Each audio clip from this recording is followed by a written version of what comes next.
Hi guys, so I know it's been a few weeks since I've done any videos and there's a long list of things I'd like to be posting, some reviews and some different things, um, but I wanted to give an update as to where I've been. Um, it's been kind of a crazy couple weeks, and just within the last 3 weeks I've had some really life-altering events happen to me, and I figured I'd share those with you, and then hopefully I can get back to doing my regular posts. Um, Back on the week of about November 12th or so, I woke up one morning feeling kind of strange. My skin was really hypersensitive, like it hurt to the touch. If you just touched my arm or my hand or really anywhere, it would send me almost in crying out in pain. It was really, really very sensitive. Half my body felt like I was sitting on a heater, while the other half felt like it was freezing cold. Just really bizarre. I thought I was going crazy. I've had this happen a couple times now that I look back within the last 8 months or so, but nothing this severe. It would be for very brief periods of time, less than a day, and then it was gone. And I kind of always thought it was something to do with my neck, pinched nerve, or whatever. Um, so when I felt this coming on, I thought, okay, this is a pretty bad case of it. I just got to take it easy for a couple days and it'll go away. Well, after about 2 days of that, I woke up one morning, got out of bed, it almost fell to the floor. My legs felt like they were jello. Um, Another really strange sensation. They just were very weak, and almost felt like they wouldn't be able to hold my weight. Throughout the next day or so, it started getting worse. My right leg was very bad. It got to the point where I was really just dragging the leg behind me. It was kind of dead, I guess you could say. Um, I couldn't lift it up off the ground. I couldn't even pick it up 2 inches off the ground. It just kind of hobbled around behind me. I was limping really bad. I couldn't walk for long distances.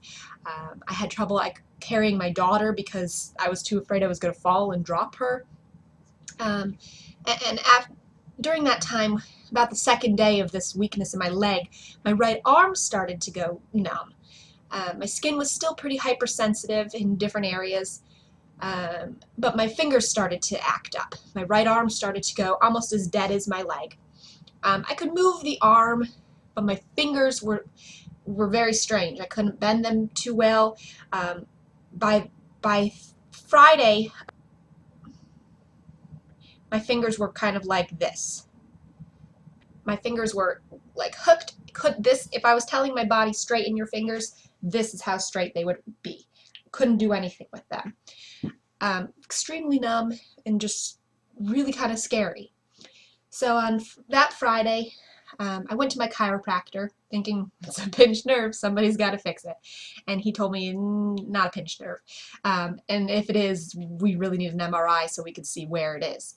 So he recommended I go to the emergency room because I did not have health insurance. So I had a friend of mine take me to the emergency room so that my husband could stay home with my daughter. And I spent 8 hours there. I got a CAT scan, I got some x-rays, I got a whole bunch of blood work. During that time I was like, my body was freezing. I felt like I was standing in a snowbank. From my legs down, everything was just kind of achy and uncomfortable and hypersensitive, and I couldn't move my leg, and I was afraid I was going to fall. My arm was killing me, and it just was the scariest thing ever. They sent me home from the ER about 7 o'clock that night, telling me they ruled out everything acute. Wasn't going to die today. They didn't see a brain tumor, anything like that on the CAT scan or x-ray. I could go home. And they recommended I follow up with a neurologist. So, made an appointment with a neurologist, and I think I saw him on about Tuesday, I guess. By then I was just getting worse. My arm, I couldn't hold my daughter. I couldn't pull the tabs on her diaper to get her dressed. I couldn't hardly get myself dressed. Couldn't tie my shoes. I could hardly walk. I was a mess. So Tuesday I went and saw the neurologist, and he got me scheduled for an MRI the following day. He was pretty freaked out, wanted to get me in right away, which was good, but scary nonetheless. He had mentioned MS. He thought multiple sclerosis is probably what we're looking at here. Kind of overwhelming, but okay, as long as I know what it is, we can deal with it. So Wednesday I went in for the MRI, and I had to drag myself there. My husband drove me. I'm sitting in the MRI waiting room. I'm the youngest person by 30 years at least. Um, and it was just it was kind of scary, eye-opening, being 25 years old and having to sit in a doctor's office waiting to have an MRI of my brain done, and all these people that were in their 60s, 70s, 80s were all moving better than me. I had all these little old ladies looking at me as I hobbled my way into the office because I could hardly walk. I had an appointment to get the MRI results the following Wednesday, so a week later. That day, my mom had called and said she was going to fly in from Massachusetts, so she was flying in Thursday. Thursday night after she got here, I got a call from the doctor's office telling me my MRI results were in and they didn't want me to wait till Wednesday. They wanted me to come in the following day, Friday. Okay, so Friday morning, my mom, my husband, my daughter, and two of my great friends, one who's a nurse, went into the office with me. We all packed ourselves into the small room and got the results. It looks like MS. You can't really prove MS with just a blood test or something like that. There's nothing that just says it's MS. They have to rule everything else out first. And to my benefit, I guess, they were seeing a lot of lesions on my scan. Not the most, the doctor said, but an awful lot. So that's a little scary. I had a ton on my brain and on my spine, and it all was pointing towards MS. It didn't look like there was anything else, but they wanted to have me admitted to the hospital to do a strong dose of steroids for 3 days and get a lumbar puncture. Okay, sorry about that. Abigail decided she was up from her nap. Let's see if we can get a few minutes in before I gotta feed her lunch. So on Friday afternoon, I was admitted to the hospital to start my steroid IV treatment. That was kind of the hardest part because I had to leave her for 3 days. It actually ended up being almost 4. I spent, the next Friday night, Saturday, Sunday, Monday, and Tuesday morning at the hospital getting the IV treatment. My leg had gotten progressively worse. Spent most of the time in the hospital bed. My arm was just horrible. It was a serious struggle trying to get dressed, trying to do anything, shower, brush my teeth. I couldn't squeeze the toothpaste. I couldn't even hold the toothbrush with my right hand. It really just was one of the scariest things I've ever gone through. Towards the end of the weekend, after being on the IV treatment, I did get a little bit of progression. My leg got a little better. I was able to lift my leg off the floor before I left the hospital on Tuesday. My arm was still pretty bad, but maybe my fingers could move a little bit better, not freely by themselves, but maybe a couple at a time or something, a little bit better than they were. So that was all positive things. Of course, when you want a mile and you only get a foot, it's a little disheartening, but I wasn't going to let it get me down. I had this little girl to get home to, and I needed to get better for her. So since then, I went through Thanksgiving with my mom here and our friends helping me. We had a great Thanksgiving. It was a wonderful time. I was feeling a little bit better. One of the symptoms that I had that was really pretty awful it's called the MS hug. It's like a tight rubber band squeezing around your midsection, and it's really uncomfortable. It feels like you have your ribs jutting out of your side, and it's really tight, and it makes it really hard to get comfortable. I have to just lay on my back. Laying on my side was really kind of painful, and it got worse as the day progressed. If I overworked too much or did too much, which I tend to do anyways because I just try to plow through everything that I need to get done and just deal with whatever pain or discomfort I'm in, it just kind of made things a lot worse. Where I am right now, I'm doing much better than I was just a week ago, just even 2 days ago. My leg is all but back to normal. I'm walking pretty normally. To me, I feel a difference, but if you didn't know me or see me walking all the time, you probably wouldn't notice that there was anything wrong. I got some really great sneakers. I might do a review on them.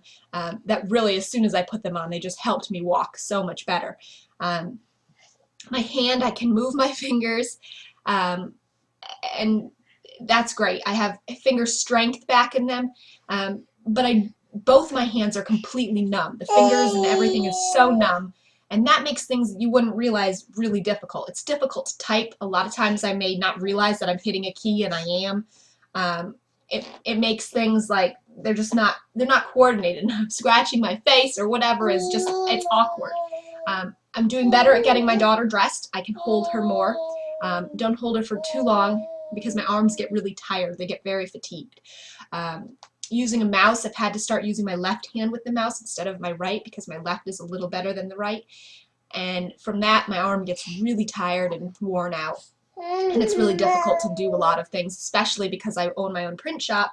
And so I do a lot of design work, a lot of typing. I'm always on the computer. So that kind of makes it pretty awful. You know, when you're sitting in a chair all the time, if your leg doesn't work as much, it's kind of okay. But when you need your fingers, you need them.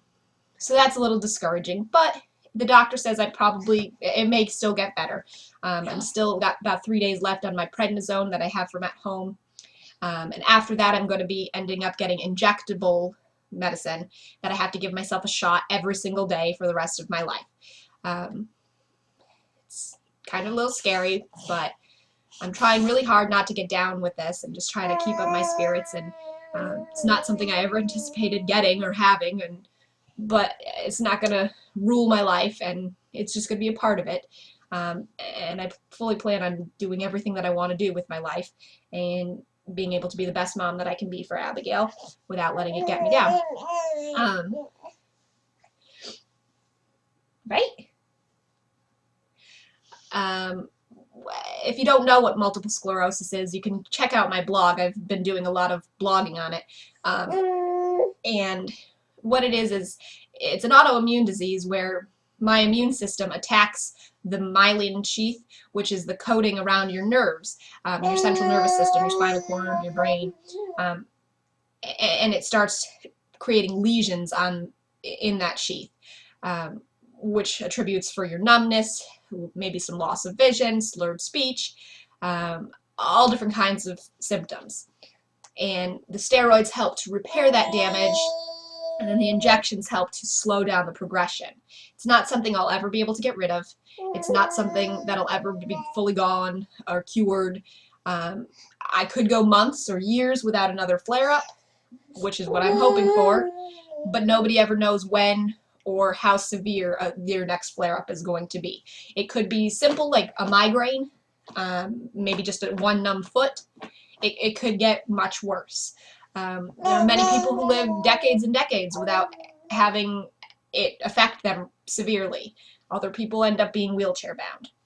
I'm looking for the first route, where I'll be going for the rest of my life with no problems. But I'm going to work on a few different things: my medicine, diet, exercise, whatever I can find that I can help to slow this thing down and not let it get me down is what I'm going to be doing. So I kind of just wanted to give that update. I know it's going to be kind of a long spiel here, but that's where I've been. And if you want, you can please check out my blog. Kind of go into things in a lot more detail. And hopefully now that I'm feeling a little bit better, I can sit down and shoot some of the reviews that I want on Abigail and maybe put up a new post on how good she's doing. She's crawling like crazy now, pulling herself up on everything. I don't think it'll be very long before she's walking. And for now, I'm going to go give her some lunch. Can you say bye to everybody? Can you say bye? Say bye.